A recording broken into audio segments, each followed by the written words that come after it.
নেতাজি নগরে আগুনে মৃত্যু হয়েছে একজনের, একটি বাড়িতে আগুন লাগে। বিস্তারিত জানাবে প্রতিনিধি সুশোভন রয়েছেন আমার সঙ্গে। সুশোভন, কিভাবে বাড়িতে আগুন লাগলো, এখনো পর্যন্ত কি খবর পাচ্ছ?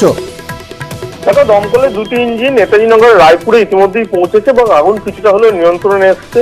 দমকল কর্মীরা কিছুক্ষণ আগেই তারা দেখতে পেয়েছেন যে সেই ঘরের মধ্যেই একটি দেহ রয়েছে এবং কার্যত সেই দেহটা পুরোপুরি পুড়ে গেছে।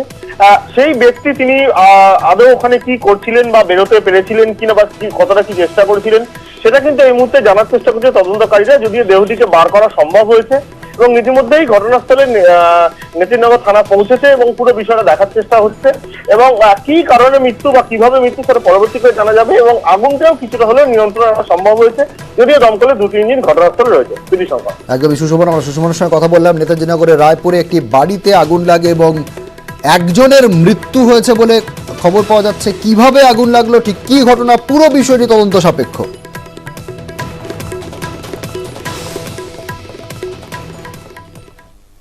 এবার আবহাওয়ার খবরের দিকে নজর রাখবো। সকাল থেকে